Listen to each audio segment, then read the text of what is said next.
వందనాలు. చాలా సంతోషం.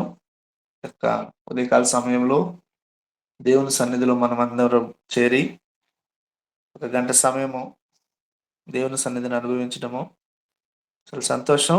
మనం ధన్యులం అని చెప్పవచ్చు. నాకు ఈ అవకాశం ఇచ్చినటువంటి ఈసీవై కమిటీ అధ్యక్షుల వారికి, అలాగే కమిటీ మెంబర్స్‌కి, గ్రూప్‌లో ఉన్న పెద్దలందరికీ నా యొక్క హృదయపూర్వక వందనాలు తెలియజేస్తున్నాను. కూడి వచ్చిన మీ అందరికీ శుభాలు. యేసయ్యకి మహిమ కలుగును గాక. Thank you.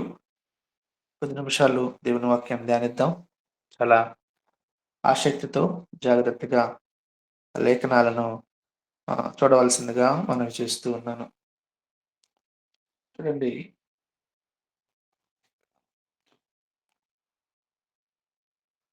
క్షమాపణ. ఈరోజు మన అంశము క్షమాపణ. అయితే దేవుడు ఏం చెప్తున్నాడంటే మత్తయి సువార్త 6, 14, 15లో మీరు మనుష్యుల అపరాధములను క్షమించిన యెడల మీ పరలోకపు తండ్రి మిమ్మును క్షమించును. మీరు మనుష్యుల అపరాధములను క్షమించిన యెడల మీ తండ్రి మీ అపరాధములను క్షమించుడు. ఈ మాటలు ఎప్పుడు చెప్పబడినవి అంటే యేసు ప్రభువారు ప్రార్థన నేర్పిన తర్వాత ఈ మాటలు చెప్పారు. అంటే ప్రార్థనకి క్షమాపణతో ఒక గట్టి సంబంధం ఉందని ఈ లేఖనాలు మనకు తెలియజేస్తున్నాయి. మన క్షమాపణ అనేది దేవుని క్షమాపణకు ఒక అద్దం లాంటిది, మిర్రర్ లాంటిది. దేవుడు మనల్ని ఎప్పుడు క్షమిస్తాడు? మనం ఇతరులను ఎలా క్షమిస్తామో అదే ప్రమాణంగా తీసుకుంటాడంట. అంటే మన యొక్క హృదయ స్థితి, క్షమించడం అనేది దేవుడు ఇచ్చినటువంటి ఆజ్ఞ. ఇక్కడ యేసుప్రభు వారు క్షమించండి అని సూచించలేదు, ఆజ్ఞ చెప్పారు. అంటే క్రైస్తవ జీవితం అంటే క్షమించే జీవితము. క్షమించకపోతే ఏమవుతుంది? క్షమించకపోవడం అంటే కోపాన్ని పట్టుకొని ఉండడం, ఆవేశాన్ని నింపుకొని ఉండడం, మన హృదయానికి ఒక విధంగా తాళం వేసుకొని ఉండడం, లోపల కోపము, ద్వేషము, పగ, అసూయన్ని పెట్టుకొని కదా. అందుకే యేసయ్య అతి స్పష్టంగా హెచ్చరించాడనమాట. మన క్షమాపణే మన యొక్క ప్రార్థనకి శక్తి అని కూడా చెప్పవచ్చు. అయితే ఈరోజు చిన్న పత్రిక గురించి మీకు తెలియజేస్తాను. ఫిలోమోన్ పత్రిక. ఈ పత్రికలో 25 వచనాలు ఉంటాయండి. 25 వచనాల సారాంశం. అతి చిన్న పుస్తకం. పౌలు గారు ద్వారా వ్రాయబడిన పుస్తకాలలో ఫిలోమోన్ పత్రిక అంటే చూడండి, పౌలు గారు ఫిలోమోనికి రాసిన పత్రిక అద్భుతమైన పుస్తకం. ఈ 25 వచనాల సారాంశము ఎంతవరకు మన సమయాన్ని బట్టి మనం ధ్యానిద్దాం. తర్వాత ఒకవేళ కుదరకపోతే మళ్ళీ ధ్యానిద్దాం. జాగ్రత్తగా విందాం. పౌలు గారు చెరసాలలో ఉన్నప్పుడు ఈ ఉత్తరం రాశాడు. ఫిలోమోన్ పత్రిక. ఎందుకు రాశాడంటే, ఏ సందర్భంలో రాశాడనేది కూడా మనం నేర్చుకుందాం. అసలు ఈ పుస్తకం ఏం నేర్పిస్తుంది? క్రైస్తవ జీవితంలో ప్రాముఖ్యమైన కోణం లేదా ప్రాముఖ్యమైన విషయం ఏదైనా ఉంది అంటే అది క్షమాపణ. క్షమాపణ లేకపోతే మనము క్రైస్తవులమే కాదు. యేసుక్రీస్తు వారు మానవాళిని ప్రేమించాడు. మానవాళిని ప్రేమించడానికి ముందు ఆయన మనలను క్షమించాడు. క్షమించి మరిచిపోయాడు. ప్రభు ఒక చక్కని మాట చెప్పాడు. ఏంటి? ఆయన క్షమాపణ గురించి చెప్పాడు. ఆచరణలో పెట్టి చూయించాడు. పరలోకములో ఉన్న మీ తండ్రికి మీరు కుమారులుగా, కుమార్తెలుగా అగునట్లు మీరు మీ శత్రువులను క్షమించండి. సిలువ మీద ఉన్నప్పుడు అంటున్నాడు, తండ్రి, వీరేం చేయుచున్నారో వీరు ఎరుగరు కనుక వీరిని క్షమించండి. కాబట్టి క్రైస్తవ జీవితంలో క్షమాపణ గురించి చెప్పే పత్రిక ఇది. విచిత్రం ఏంటంటే క్షమాపణ అనేది, క్షమించండి, క్షమాపణ అనేది ఒక్క మాట కూడా ఇందులో చూడం. అయితే ఈ యొక్క 25 వచనాలు నీ జీవితాన్ని, నా జీవితాన్ని క్షమాపణలోనికి నడిపిస్తాయి. ఇది మనం నేర్చుకోవాలి ఈరోజు. ప్రేమను చూపించడం, లేని వారి ఎడల, దీనుల ఎడల, వారి జీవితాల్లో ప్రేమను చూపించడం. క్రైస్తవ ప్రేమను గురించి చెప్పే పత్రిక ఈ ఫిలోమోన్ పత్రిక. అపొస్తలుడైనటువంటి పౌలు గారు, ఒక స్టోరీలా చెప్తాను వినండి. అపొస్తలుడైన పౌలు గారు ఒనేసిము అనే వ్యక్తిని, ఒక బానిసను, అర్హత లేనటువంటి వ్యక్తిని, యోగ్యత లేనటువంటి ఆ వ్యక్తిని పౌలు గారు ఎలా ప్రేమించి హక్కును చేర్చుకున్నాడు అనేది ఈ పత్రిక తెలియజేస్తుంది. ఈ పత్రిక క్షమాపణ గురించి చెప్తుంది, ప్రేమను గురించి చెప్తుంది, సమానత్వం గురించి చెప్తుంది. క్షమాపణ గురించి, ప్రేమ, సమానత్వం, ఈక్వాలిటీ. ఇప్పుడు బయటకు మనకు హోదాలుంటాయి, ఆస్తులుంటాయి. మనకున్న స్థితిని బట్టి లోకంలో పెద్ద పెద్ద ఉద్యోగాలు ఉండొచ్చు, అంతస్తులు ఉండొచ్చు. కానీ సంఘములో మనందరము సమానమే అనే విషయాన్ని కూడా సూచిస్తుంది కదా. ఇప్పుడు బయట ఎగ్జాంపుల్గా చెప్తున్నాను. బయట ఒక పెద్ద ఆఫీసర్ ఉంటాడు, అతని దగ్గర పనిచేసే అటెండర్ కూడా ఉంటాడు. ఆఫీస్కి వెళ్తే అటెండర్ ఏం చేస్తాడు? ఆఫీసర్ని చూసి అటెండర్ గేట్ తీయాలి, కాఫీ ఇవ్వాలి, కాఫీ తాగిన తర్వాత కప్పు కూడా తీసేయాలి. అది రూల్, అది మ్యాండటరీ. మన భాషలో చెప్పాలంటే ప్రోటోకాల్ అని కూడా అంటారు. ఎందుకంటే అధికారాలన్నీ కూడా దేవుని వద్ద నుండే వచ్చాయి కాబట్టి ప్రతి ఒక్క వ్యక్తి అధికారానికి లోబడాలి. ఎందుకంటే అధికారులను ఎదిరించిన వాడు దేవుని నియమమును ఎదిరించినట్టని పౌలు గారు రోమపత్రికలో రాశాడు కదా.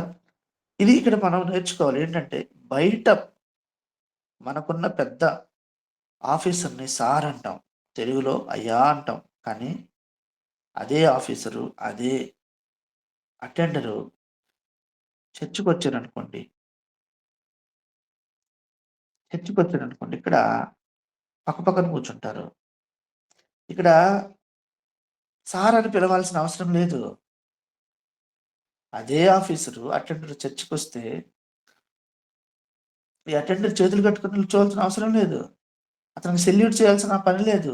అతను కాఫీ కప్ అందించాల్సిన పని లేదు. ఎందుకంటే బయట సార్ అని పిలిచాడు, సంఘంలో సహోదరుడా అని పిలుస్తాడు. అంటే ఈక్వాలిటీ. ఇది క్రైస్తత్వం. ఇదే క్రైస్తత్వం. ఎంత గొప్ప విషయం తెలుసా? దేవుని దగ్గరికి వచ్చినప్పుడు అదే ఆఫీసర్ పక్కనే కూర్చుంటాడు, పక్కనే వాళ్ళిద్దరు మాట్లాడుకుంటారు. పౌలు గారు చెప్పేది ఏంటంటే బానిసత్వం నుండి ఒక వ్యక్తిని సహోదరతత్వంలోనికి నడిపించేదే క్రైస్తత్వం. ఈ ఉత్తరం చదివిన తర్వాత దేవుడు నా గురించి రాశాడా? నేనే కనిపిస్తున్నానా ఈ ఉత్తరంలో? నా జీవితం అంతా ఈ ఉత్తరంలో పరిశుద్ధాత్మ దేవుడు ఎంత చక్కగా పొందుపరిచాడు. మనకి చాలా ఆసక్తి కలుగుతుంది ఈ ఫిలోమోన్ పత్రికలో.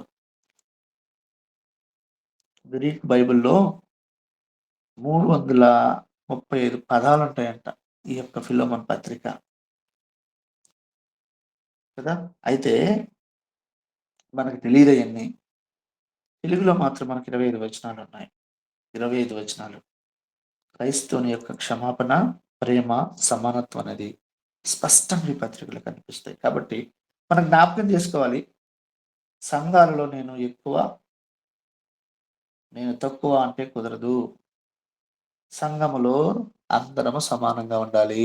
ఇది అనే విషయము మనం గుర్తుపెట్టుకోవాలి. మన హృదయ స్థితి ఏంటో కూడా మనము జ్ఞాపకం చేసుకోవాలి.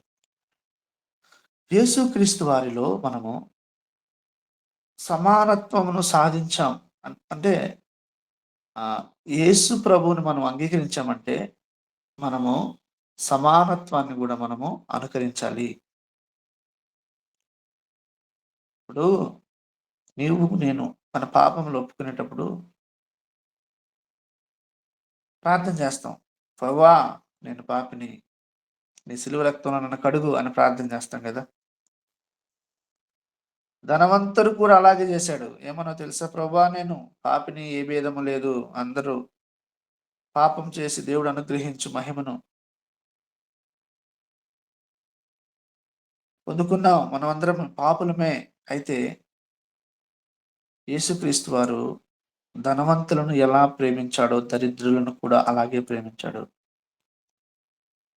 తల్లిదండ్రి లేని వారిని ఎలా ప్రేమించాడో దేవుడు ఉన్నవారిని కూడా అలాగే ప్రేమించాడు. దేవుని దగ్గర తారతమ్యాలు లేవు. అందరికీ ఉపకారి. ఆయన దగ్గర ఏ పక్షపాతము లేదు. కాబట్టి క్రైస్తవ సమానత్వాన్ని గురించి చెప్పద్ది ఈ పత్రిక. పౌలు గారు ఈ పత్రికను వ్యక్తిగతంగా రాశాడు. దీన్ని చెప్పడానికి ముందు కొత్త నిబంధన గురించి కొన్ని మాటలు చెప్తాను కదా. కొత్త నిబంధనలో మనకు పత్రికలు ఉంటాయి కదా. పత్రికలు మత్తయి నుంచి మత్తయి, మార్కు, లూకా, యోహాను ఈ 4 పత్రికలను సువార్తలు అంటారు. 5వది అపొస్తలుల కార్యములు. ఆదిమ సంఘం చేసినటువంటి కార్యాల గురించి చెప్పుద్ది. రోమా దగ్గర నుండి రోమా, కొరింథీ, ఫస్ట్ కొరింథీ, సెకండ్ కొరింథీ, గలతీ, ఎఫెసీ, ఫిలిప్పు, కొలస్సీ, ఫస్ట్ తెస్సలోనిక, రెండవ తెస్సలోనిక ఇవి సంఘాలకు రాసిన పత్రికలు అంటారు వీటిల్ని. ఆ తర్వాత ఫస్ట్ తిమోతి, సెకండ్ తిమోతి, తీతు, ఫిలెమోను, హెబ్రీ ఈ యొక్క 4 వ్యక్తులకు రాసిన పత్రికలు అంటారు. ఆ తర్వాత 19 హెబ్రీలు, యాకోబు, ఫస్ట్ పేతురు, సెకండ్ పేతురు, ఫస్ట్ యోహాను, సెకండ్ యోహాను, థర్డ్ యోహాను, యూదా ఇవి సార్వత్రిక పత్రికలు అంటారు. చివరిది ప్రకటన, అంత్యదినాలు, పరలోక రాజ్యం గురించి తెలియజేస్తుంది. అయితే 4 పత్రికలు పౌలు గారు జైల్లో ఉన్నప్పుడు రాశాడు. ఎఫెసీయులకు, ఫిలిప్పు, కొలస్సీ, ఫిలెమోను ఈ 4 పత్రికలను పౌలు గారు వ్యక్తిగతంగా జైల్లో ఉన్నప్పుడు రాశాడు. ఇప్పుడు మీకు అర్థమైందని నేను అనుకుంటున్నాను. వ్యక్తిగతంగా రాశాడు. జైల్లో ఉన్నప్పుడు రాశాడు. ఇలా విభజించి మనం చదువుకున్నప్పుడు మనకు బాగా అర్థమవుతుంది. ఇంట్రెస్ట్‌గా గూడా ఉంటుంది. చూద్దాం. అయితే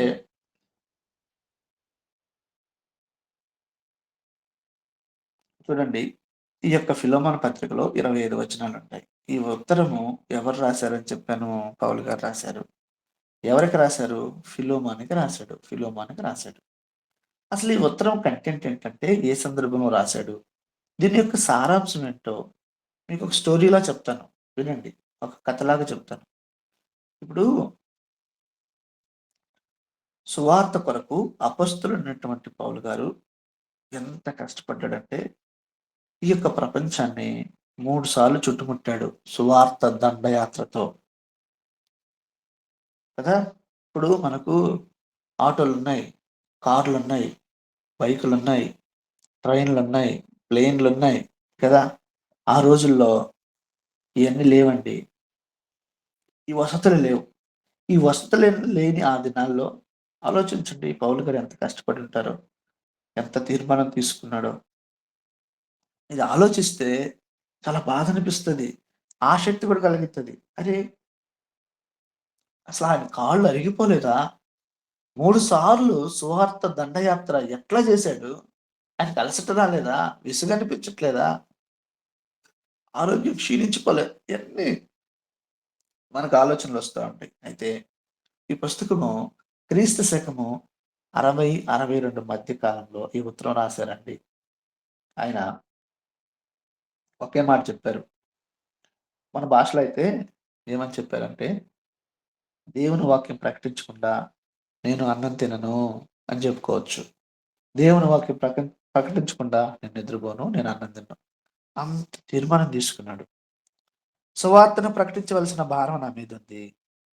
సువార్తను ప్రకటించకపోతే నాకు శ్రమ. అసలు చెప్పాను కదా! ఆయన కాళ్ళు ఎలా పనిచేసాయి అనిపిస్తా ఉంటది. అరిగిపోలేదా? ఈ ఉత్తరం రాసేటప్పుడు ఆయన ఒక వృద్ధుడండి. వృద్ధుడు. ఆ సమయంలో పౌలు గారికి 60 సంవత్సరాలు. వృద్ధాప్య లక్షణాలొచ్చేసాయి. 60 సంవత్సరాలు రాగానే. ఎందుకంటే, ఆ సువార్త దండయాత్రలో తిరుగుతున్నప్పుడు ఎండకి ఎండాడు. వానకి తడిచాడు, మంచుకి కూడా కరిగిపోయాడు. అపొస్తలుడైన పౌలు గారు కరిగిపోయాడు. దేని కొరకు? దేవుని కొరకు. అంటున్నాడు, ఇదిగో నేను సువార్త ప్రకటించాలనుకున్నాను. చూడండి ఆయన ఎంత కమిట్మెంటో. ఆయన దగ్గర దేవుని కొరకు ఖర్చు చేయడానికి ఇంక ఏమీ లేదండి. నిజంగా ఎంత ధన్యకరమైన జీవితం. అందుకే కొత్త నిబంధనలో కథానాయకుడు, హీరో ఎవరైనా ఉన్నారంటే యేసుక్రీస్తు ప్రభు తర్వాత అంత గొప్ప స్థానాన్ని పొందాడు.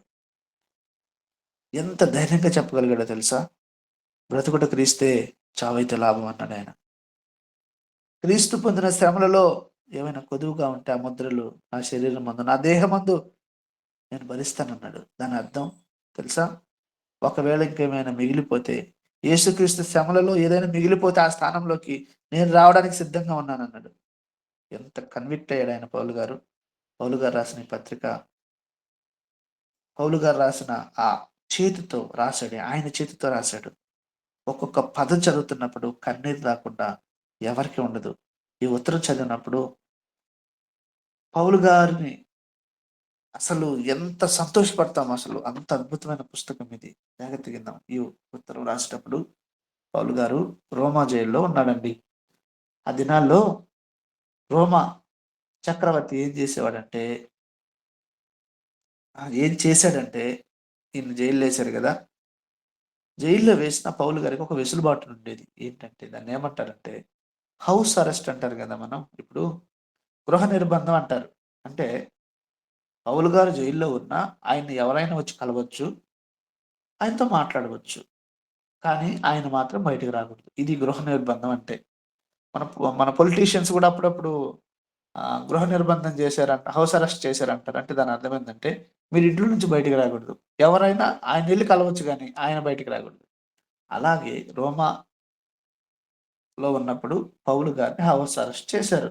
ఒక వెసులుబాటు. ఎవరైనా కలవచ్చు, మాట్లాడొచ్చు, సేవ చేయొచ్చు. అయితే పౌలు గారు మాత్రం బయటికి రావడానికి వీల్లేదు.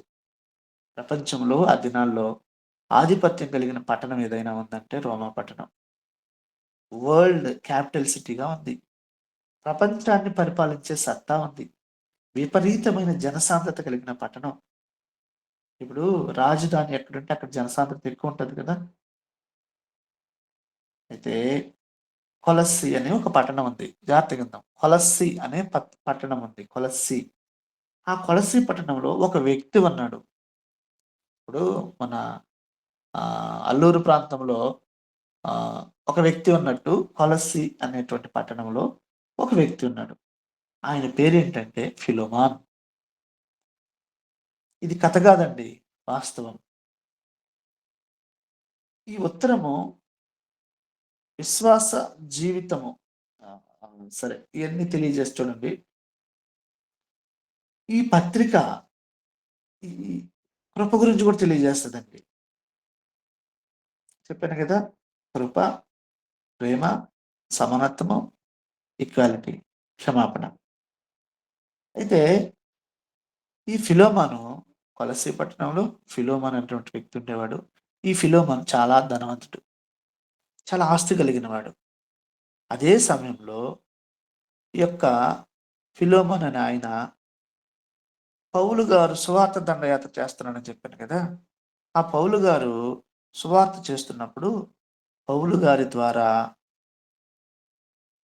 పౌలు గారు ఎఫెసీ పట్టణంకి వచ్చినప్పుడు ఈ యొక్క మాటలు విని పౌలు గారి ద్వారా ఈయన రక్షణలోకి వచ్చాడండి. పౌలు గారి ద్వారా మారు మనసు పొందాడు. దేవుణ్ణి గట్టిగా నమ్మాడు. మంచి విశ్వాసిగా మారాడు. ఎంత గొప్ప విశ్వాసిగా మారాడంటే పౌలు గారి యొక్క అభిమానాన్ని పొందేంత గొప్పగా మారిపోయాడు.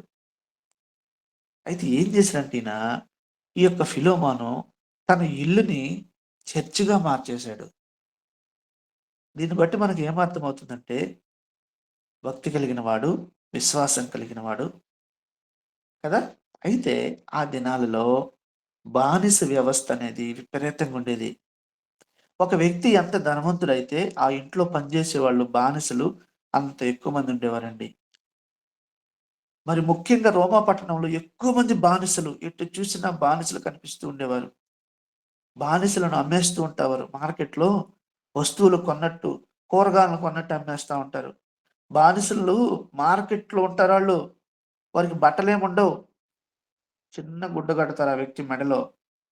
ఆ వ్యక్తి వయసు, ఆ మెడలో ఒక చిన్న బిళ్ళుంటుందంట. ఆ మెడలో గాని, ఈ రెక్కకి గాని సైడు. ఒక చిన్న బిళ్ళుంటే, ఆ వ్యక్తి యొక్క వయసు, ఒక పక్క ఆ వ్యక్తి యొక్క ప్రైస్ వేస్తారంట. మార్కెట్‌లోకెళ్ళి బేరం ఆడి, రేటు పెట్టి కొంటారు ఈ బానిసల్ని. విచిత్రంగా ఉంది గదా! ఇప్పుడు చూడండి, బానిస ఆ ఇంట్లో ఇప్పుడు బానిసను ఆ ఇంట్లో కొన్నవాడికి దివారాత్రాలు పని చేయలేడికి. ఏ వ్యక్తి అయితే బానిసను కొంటాడో, బానిస మీద 100% అధికారాలుంటాయి. ఒకవేళ నచ్చకపోతే మళ్ళీ వాడిని తీసుకెళ్ళి మార్కెట్‌లో అమ్మేయొచ్చు. బానిసకి హక్కులేముండవు. అట్‌లీస్ట్ మనిషిగా గుర్తించడానికి కూడా వీల్లేదండి. యజమానుడికి ఈ బానిస మీద అన్ని అధికారాలుంటాయి. ఆ వ్యక్తిని మనిషిగా భావించాలా లేదా అనేది ఆ యొక్క యజమానుడి మీద ఆధారపడి ఉంటాయి. ఒకవేళ కోపమొచ్చిందనుకోండి యజమానికి, విపరీతంగా కొట్టొచ్చు ఆ బానిసను. కోపమొచ్చిందా చెయ్యి నరికేయొచ్చు, కాలు నరికేయొచ్చు. అడగటానికి ఎవరు లేరండి. అవసరమైతే చంపేయొచ్చు. అడగటానికి లేదు. కేసులు పెట్టడానికి లేదు. పక్కోడికి చెప్పడానికి లేదు. ఎందుకో తెలుసా? ఆ వ్యక్తి వెలబెట్టి కొన్నాడు. ఇది బానిస వ్యవస్థ. చాలా కష్టంగా ఉంది గదా! యేసేపు కూడా బానిసగా అమ్మబడ్డాడు. ఇప్పుడు ఈ యొక్క ఫిలోమోన్ ధనవంతుడు కాబట్టి, ఆయన ఇంట్లో కూడా బానిసలు ఉన్నారు. ఆ ఇంట్లో ఉన్న ఒక బానిస పేరే ఒనేసిము. వలసీ పట్టణంలో ఫిలోమోను యొక్క ధనవంతుడు, ఆ ధనవంతుడి ఇంట్లో ఒనేసిము అనేటువంటి ఒక బానిస. ఆ ఇంట్లో పనివాడిగా ఉన్నాడు. ఇప్పుడు ఫిలోమోను భక్తి కలిగిన వాడు గదా! దేవుని యందు విశ్వాసం కలిగిన వాడు గదా! దేవుని ప్రేమ అర్థమైంది కదా తనకి. చూడండి, అందుకే కదా తన ఇల్లుని ఆరాధించడానికి, దేవుడిని ఆరాధించడానికి ఇచ్చాడు. సంఘమును కట్టుకోవడానికి ఇచ్చినప్పుడు ఫిలోమోను మంచోడా? చెడ్డోడా? అంటే మంచోడే. ఒనేసిము అనే బానిస ఏమైందో తెలీదు గానీ, మనకు స్పష్టంగా తెలీదు గానీ, ఒకరోజు యజమానుడిని వదిలిపెట్టి చాలా మంది దొంగతనం చేశారంటారు. ఏం చేశారనేది స్పష్టత లేదు గానీ, దొంగతనం చేశాడు అనుకుందాం. ఏదో ఒక తప్పు చేశాడు.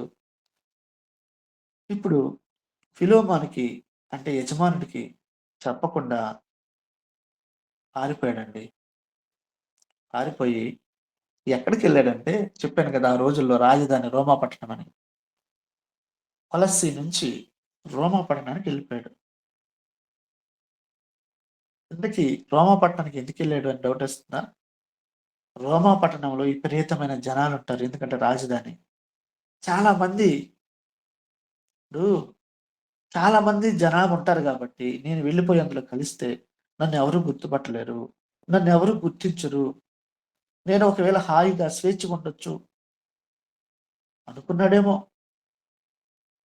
ఆ రోజుల్లో, ఆ దినాల్లో అలా గూడా ఉండవండి. ఎందుకంటే, ఒక బానిస పారిపోతే ఎలాగైనా తెల్లారి లోపలుండి పట్టుకొని, ఆ బానిసను బంధించి వేసే శిక్ష ఏంటి తెలుసా? మరణ శిక్ష. బానిస పారిపోయి వెళ్ళిపోయాడు. చూడండి ఒనేసిము ఎంత పని చేశాడో. దొంగతనం చేశాడా? మోసం చేశాడా? అనేది మనకు తెలీదు. ఏదో తప్పు జరిగింది ఎళ్ళిపోయాడు. పైగా ఎంత దూరం వెళ్ళిపోయాడో తెలుసా? చాలా దూరం. ఎక్కడి నుండి ఎక్కడికి పారిపోయాడు చూద్దాం. మనకు బైబిల్ గ్రంథంలో చివరి మ్యాప్ ఉంటుంది. సరే మనకు సమయం లేదు కాబట్టి తర్వాత చూడండి మీరు. కొలస్సీ నుండి రోమాకి 2012 కిలోమీటర్లండి. ఎలా వెళ్ళుంటాడు? చూడండి. ఆయన ఉద్దేశ్యం ఏంటంటే దూరంగా వెళ్ళిపోతే నన్నెవరు గుర్తుపట్టలేరు అని ఎళ్ళిపోయాడు. అక్షరాల 2012 కిలోమీటర్లు ఎళ్ళిపోయి ఎలాగోలా ఎళ్ళిపోయాడండి. ఒనేసిము చివరికి రోమా పట్టణంలోకి ఎళ్ళిపోయాడు. దేవుడు ఎంత కనికరం కలిగిన వాడు గదా! దిక్కు లేకుండా పారిపోతున్న ఒనేసిము, గమ్యం లేకుండా భయంతో పారిపోతున్నటువంటి బానిసైన ఒనేసిమును ప్రభువు ఎంత కనికరించాడనండి అసలు. ఇందులో మనం కనిపిస్తాం. దిక్కు దిశ లేకుంటుండా ఒక పాపి ఎడల దేవుని యొక్క ఔన్నత్యము, దేవుని యొక్క ప్రేమ, దేవుని యొక్క శ్రేష్టమైన అభిలాష నశించిపోకూడదని, గమ్యం లేకుండా ఎక్కడకు ఎళ్ళాలో తెలీదు. భవిష్యత్తు ఏమవుతుందో తెలీదు. ఒకసారి శారా దగ్గర నుండి బానిసైనటువంటి హాగరు పారిపోతూ ఉంది. పారిపోయి బర్షబ అరణ్యంలో అటు ఇటు తిరుగుతున్నప్పుడు ఎవరున్నారు ఆమెకక్కడ? ఆడ మనిషి. పలకరించేవారు లేరు, మాట్లాడేవారు లేరు. ఒక విషయం ఎక్కడికి వెళ్ళాలో తెలీదు. అరణ్యంలో ఆమెను చూసి పలకరించిన గొప్ప దేవుడు. మన జీవితంలో ఒక్కొక్కసారి మన దోషములలో, అపరాధములు మనల్ని తరుముతున్నప్పుడు ఏం చేయాలో అర్థం కాదు. ఎక్కడికి వెళ్ళాలో అర్థం కాదు. ఎక్కడ తలదాచుకోవాలో అర్థం కాదు. అయితే కనికరం కలిగిన తండ్రి నిన్ను విడిచిపెట్టడు అనే మాటలు నేను ప్రభు పేరిట తెలియజేస్తున్నాను. విడువలేదు. దేవుడు ఎవరిని విడువడు. యాకోబు కూడా యాకోబు కూడా వెళ్ళిపోతున్నాడు. ఏం జరుగుతుందో తెలియదు. ఒక చోట ఆగిపోయాడు. భీకరమైన అరణ్యంలో ఆగిపోయి చీకటి వేళ ఎవరు లేరు. ఆయనతో మాట్లాడడానికి ఇప్పుడు యాకోబుకి కొత్త అనుభవం. యాకోబుని పలకరించేవాళ్ళు లేరు, మాట్లాడేవాళ్ళు లేరు. యాకోబుకి ధైర్యం ఇచ్చేవాళ్ళు లేరు. అయితే అర్ధరాత్రి వేళ దేవుడు యాకోబుని పలకరించాడు. యాకోబు భయపడొద్దు అని యాకోబు కొరకు దేవుడు నిచ్చెన చేసినట్లు మనం చరిత్రలో చూస్తాం. బైబిల్ గ్రంథంలో చూస్తాం. బెర్షెబా అటు ఇటు తిరుగుతున్న హాగర్‌ని దేవుడు అంటున్నాడు. "శారా దాసి అయిన హాగరు, ఎక్కడికి వెళ్తున్నావు? ఎక్కడి నుండి వచ్చావు?" నిజంగా ఆయన ఎంత చూడండి అసలు మాట్లాడే దేవుడు అంటారు కదా! ఈ దినాన ఈ వాక్యం ద్వారా నేను జ్ఞాపకం చేస్తున్నాను. ఒనేసిమును పలకరిస్తున్న దేవుడు ఈరోజు నిన్ను నన్ను కూడా పలకరిస్తున్నాడు. మన స్థితి ఏంటి? మన పరిస్థితి ఏంటి? మనం ఏ స్థితిలో గుండా వెళ్తున్నాం? మనం నమ్ముకున్న దేవుడు కనికరం కలిగిన దేవుడు. ఎందుకో తెలుసా? ఎక్కడికెళ్ళాలో తెలీదు. ఏం చేయాలో తెలీదు. ఎక్కడ తలదాచుకోవాలో తెలీదు. జరగబోయే పరిణామాలేంటో తెలీదు. తెలిసిందల్లా ఒక్కటే, ఒనేసిముకి రోమా పట్టణం వెళ్దాం. మొత్తానికి రోమా పట్టణం వెళ్ళిపోయాడండి. వెళ్ళిపోయాడు. అంటే ఇటలీకి చేరుకున్నాడు. అయితే ఇక్కడే ఆయన కథ మలుపు తిరిగింది. ఏం జరిగిందో తెలీదు. దేవుని కరుణా హస్తము తోడుగా ఉంది ఒనేసిముకి. చిన్నగా పౌలు గారు చెరసాలలో ఉన్నాడన్నారు కదా! పౌలు గారి దగ్గరికి చేరాడు.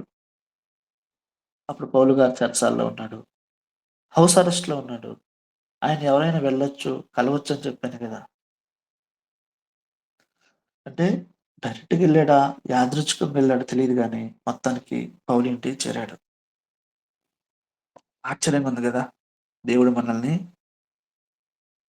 దేవుని మాటలను బట్టి మనం నడుచుకుంటే, మనకు గమ్యం తెలియకపోయినా, మన పరిణామాలేంటో తెలియకపోయినా, దేవుడు నడిపిస్తాడు మనల్ని. పాప వలె కాస్తాడాయన. అంటాడు గదా! నా అరచేతుల్లో నేను నిన్ను చెక్కియున్నాను. మనందరికి ఒకటే తెలుసు. పౌలు గారి దగ్గరికి ఎవరైనా వచ్చితే వదిలిపెడతాడా పౌలు గారు? ఆయన 3 సార్లు సువార్త దండయాత్ర చేసినటువంటి వ్యక్తి, ఆయన దగ్గరికి ఎవరైనా వస్తే ప్రభువు గురించి చెప్పకుండా ఉంటాడా? సువార్త చెప్పకుండా ఉంటాడా? దేవుని ప్రేమను కనపరచకుండా ఉంటాడా చెప్పండి? ఈ ఒనేసిము, ఈ ఒనేసిముకి పౌలు గారు ముందే తెలుసో తెలీదో కూడా తెలీదండి. పౌలు గారు ఒనేసిముకి వాక్యం చెప్పాడు. యేసుక్రీస్తు యొక్క క్షమాపణ గురించి చెప్పాడు. ఆయన ప్రేమను గురించి చెప్పాడు. క్రీస్తులో మనకు దొరికే ఆ గొప్ప ఆధిక్యతను గురించి చెప్పాడు. అదే సమానత్వం. అంతే. ఒనేసిము రక్షణ పొందాడు. మారు మనసు పొందాడు. అతని జీవితం నూతన పరచబడింది. ఇప్పుడు ఒనేసిము దేవుని బిడ్డగా మార్చబడ్డాడు. అంటే సువార్త ద్వారా అందుకే అన్నాడు పౌలు గారు, నా బంధకములలో సువార్త ద్వారా నేను కనిన నా కుమారుడైన ఒనేసిము అన్నాడు. నేను కన్నాను అంటున్నాడు. సువార్త చెప్పినప్పుడు రక్షణలోకొచ్చాడు కాబట్టి, నా ప్రియ కుమారుడు అనేసేమో అంటున్నాడు. నిజంగా ఎంత మంచి పత్రిక అంటే ఇది. తర్వాత నెక్స్ట్ సెషన్‌లో లేఖనాలను ఎక్స్‌ప్లెయిన్ చేస్తాను. అయితే ఆ ఒనేసిము దగ్గర పౌలు గారి దగ్గర ఉండిపోయాడు. పౌలు గారిని కొద్ది రోజులు విడిచిపెట్టలేదు. చెప్పాను గదా! అప్పటికి పౌలు గారు వృద్ధుడైపోయాడు. ఆయనకి పరిచర్య చేయడం మొదలుపెట్టాడు. అంటే పౌలు గారికి ఏ పరిచర్య చేశాడో తెలీదు. అంటే వాటర్ ఇచ్చాడా? కాఫీ అందించాడా? లేకపోతే ఏం పరిచర్య చేశాడో తెలీదు గానీ పౌలు గారి దగ్గర పరిచర్య చేస్తున్నాడు. ఇప్పుడు ఈ ఒనేసిము ఒకానొకప్పుడు నిష్ప్రయోజకుడు. ఇప్పుడు ప్రయోజకుడైపోయాడు. ఇక్కడ ఎలాగా? సువార్త ద్వారా. అంటే ఒనేసిము అనే పేరుకి అర్థం ఏందంటే ప్రయోజకుడు. పౌలు గారి దగ్గర కొంతకాలం ఉన్నాడు. అయితే పౌలుకి బాగా దగ్గరైపోయాడు. ఇప్పుడు ఎంత గొప్పగా మారిపోయాడంటే ఒనేసిము అనేటువంటి బానిస పౌలు గారి ఉత్తరం రాస్తూ తర్వాత మీకు తెలియజేస్తాను అంటున్నాడు. నా ప్రాణం వంటివాడు ఒనేసిము అంటున్నాడు. ఎంత స్థితికి మారిపోయాడండి. ఈ వరల్డ్ హార్ట్ టచింగ్ అంటారు గదా! నా ప్రాణం వంటివాడు. ఎక్కడ బానిస? ఎక్కడ దొంగ? ఒకానొకప్పుడు నిష్ప్రయోజకుడు అటువంటి వ్యక్తి మారిపోయాడండి. పౌలు గారి యొక్క అభిమానాన్ని ఎంత చూరగొన్నాడో ఈ యొక్క ఒనేసిము. నా ప్రాణం వంటివాడు అని వృత్తం రాస్తున్నాడు. ఇప్పుడు పౌలుకి ఒక అధికారం ఉంది. ఏంటంటే, ఇప్పుడు పారిపోయి వచ్చాడు గదా! ఎక్కడి నుంచి? ఫిలోమోన్ ఇంట్లో నుంచి వచ్చాడు. ఇప్పుడు ఈ ఒనేసిము తిరిగి ఫిలోమోన్ ఇంటికి వస్తున్నాడండి. వస్తున్నప్పుడు ఫిలోమోనుకి ఈ ఒనేసిముని క్షమించు అని ఒక ఉత్తరం రాసి, ఈ ఫిలోమోన్ చేతికిచ్చి సారీ ఒనేసిము చేతికిచ్చి ఫిలోమోన్‌కి పంపిస్తాడు. ఇదే ఈ యొక్క పత్రిక. అద్భుతమైన పత్రిక. 25 వచనాలు కంఠస్థం బై హార్ట్ చేసినా గాని, దాని యొక్క ఆహ్, లాభం ఏంటనేది మనకు తెలుసుద్ది. అంత అద్భుతమైన పత్రిక. ఇప్పుడు పౌలు గారికి అధికారం ఉంది గదా! ఏంటి? ఇదిగో అధికారం ఉంది గాబట్టి, ఒక ఉత్తరం రాసేయొచ్చు. ఇదిగో ఒనేసిము ఎలాగోలా నా దగ్గరకొచ్చేసాడు. నేను వాక్యం చెప్పాను. మారు మనసు పొందాడు. మంచోడుగా మారిపోయాడు. He is now good person. నా బంధకాల్లో అని చెప్పేయొచ్చు. కానీ ఈ ఉత్తరాన్ని ఎంత అద్భుతంగా రాశాడో ఒక్క మాట చదివి నేను ముగించేస్తాను. ఫిలమోను పత్రిక 4వ వచనము. నీ ప్రేమను గూర్చియు ప్రభువైన యేసు అంటే ఫిలమోనుకి రాస్తున్నాడు ఈ పత్రిక ఇది గమనించాలి. నీ ప్రేమను గూర్చియు ప్రభువైన యేసు ఎడల సమస్త పరిశుద్ధుల ఎడల నీకు కలిగి ఉన్న విశ్వాసమును గూర్చి నేను విని నా ప్రార్థనల యందు నీ నిమిత్తం విజ్ఞాపన చేయుచు ఎల్లప్పుడూ నా దేవునికి కృతజ్ఞతాస్తుతులు చెల్లించుచు క్రీస్తును బట్టి మీ యందున్న ప్రతి శ్రేష్టమైన వరము విషయమై నీవు అనుభవపూర్వకముగా ఎరుగుట వలన ఇతరులు ఏ విశ్వాసమందు పాలువారగుట అన్నది కార్యవారి కావాలి అని నీవు వేడుకొనుచున్నాను. సహోదరుడా! బా! పరిశుద్ధుల హృదయములు నీ మూలముగా విశ్రాంతి పొందినందున నీ ప్రేమను బట్టి నాకు విశేషమైన ఆనందము, ఆదరణ కలుగుచున్నది. కావున యుక్తమైన దానిని గూర్చి నీకు ఆజ్ఞాపించుట క్రీస్తునందు నాకు బహు ధైర్యము కలిగి ఉన్నను. వృద్ధుడనో పౌలు గారు అంటున్నారు, నేను వృద్ధుడనో ఇప్పుడు క్రీస్తు యేసు ఖైదీ ఉన్న పౌలను నేను ప్రేమను బట్టి వేడుకొనుట మరియు మంచిదనుకుని నా బంధకములలో నేను కనిన నా కుమారుడు ఒనేసిము కోసరము నిన్ను వేడుకొంచున్నాను. అతడు మునుపు నిష్ప్రయోజకుడు గాని ఇప్పుడు నీకును నాకును ప్రయోజకమైన వాడెను. నా ప్రాణము వంటి వాడైన అతనిని నీ యొద్దకు తిరిగి పంపియున్నాను. నేను సువార్త కొరకు బంధకములలో ఉండగా నీకు ప్రతిగా అతడు నాకు పరిచారం చేయ నిమిత్తము నా యొద్ద అతను నుంచుకొనమని నింటిని గాని నీకు ఉపకారము బలవంతము చేతనైనట్టు కాక స్వేచ్ఛాపూర్వకమైనదిగా నాకు ఇష్టం లేదు. పత్రిక తర్వాత నేను ధ్యానిద్దాం లోతుగా. కాబట్టి చెప్పబడిన విషయాలలో ప్రేమ, క్షమించడము, సమానత్వము, దేవుడు మన పట్ల ఉన్న కనికరము, ఆయన మాటల ఎడల మనము ముందుకు వెళ్ళినట్లయితే దేవుడు మనల్ని ఏ స్థితిలో ఉన్నా, ఏ పరిస్థితిలో ఉన్నా దేవుడు మనల్ని విడిచిపెట్టడు, మనల్ని నడిపిస్తాడు. ఈ కొద్ది మాటలు దేవుడు దీవించిన కనుక ప్రైజ్ ది లార్డ్. ఆమేన్. స్తోత్రం స్తోత్రం స్తోత్రం. అత్యున్నత సింహాసనంపై ఆసీనుడైన మా గొప్ప తండ్రి, మీ ఘనమైన శ్రేష్టమైన నామానికి వందనాలు, స్తుతులు, స్తోత్రాలు చెల్లిస్తున్నాను దేవా. ఈ దినం చూడలేక ప్రభు అనేక మంది అనేక విధాలుగా మరణించినప్పుడు తండ్రి, అయ్యా మీరైతే మేము సజీలుగా నిలబెట్టి ప్రభు ఈ ఉదయకాల సమయంలో తండ్రి మేము ప్రార్థించేదన్నిత ప్రభు మాకు దయచేసిన విధానాన్ని బట్టి మీకే వందనాలు చెల్లిస్తున్నాను తండ్రి. దేవ ఈ గూగుల్ మీట్ ద్వారా ప్రభువా మేము ప్రార్థించగా ప్రభువా ప్రార్థన మీరు ఆలకించమని వేడుకుంటున్నాం తండ్రి. ఇదిగో దేవా చెప్పమని వాక్యం మీరు జ్ఞాపకం చేసుకోం ప్రభువా. క్షమాపణ గురించి ప్రభు మాకు చెప్పి ఉండగా ప్రభువా మేము క్షమించే మనసుని ప్రభు మేము కలిగి ఉండాలి, మాకు దయచేయమని వేడుకున్నాం దేవా. దేవా మీరు కృప చూపించిన ప్రభువా, ఇదిగో దేవా మీ ప్రేమను మేము కలిగి ఉంటే ప్రభువా ఎలాంటి వారినైనా మేము క్షమించగలుగుతాం ప్రభువా. అలాంటి క్షమాపణ మాకు దయచేయమని వేడుకున్నాం దేవా. ఇదిగో దేవ వాకించమని మేము దాసుని కూడా మీరు జ్ఞాపకం చేసుకుని తండ్రి, అయ్యా మంచి ఆరోగ్యాన్ని మీరు నింపమని వేడుకున్నాం తండ్రి. అయ్యా కుటుంబాన్ని మేము ఆశీర్వదించమని వేడుకున్నాం దేవా. అయ్యా నీకే వందనాలు అయ్యా, స్తుతులు స్తోత్రాలు చెల్లించుకుంటూ ప్రభువా అయ్యా మా పట్ల ఎన్నో కార్యములు చేస్తారు తండ్రి. అందుని బట్టి నేను ఏమి విషయం తెచ్చుకుని దేవా. అయ్యే కొద్ది ప్రార్థన ప్రభువా త్వరలో రాని యేసుక్రీస్తు పరిశుద్ధ నామమున అడిగి పెట్టుకుంటున్నాను తండ్రి. ఆమేన్. ఆమేన్. ఆమేన్. ఆమేన్. ఆమేన్. ఆమేన్.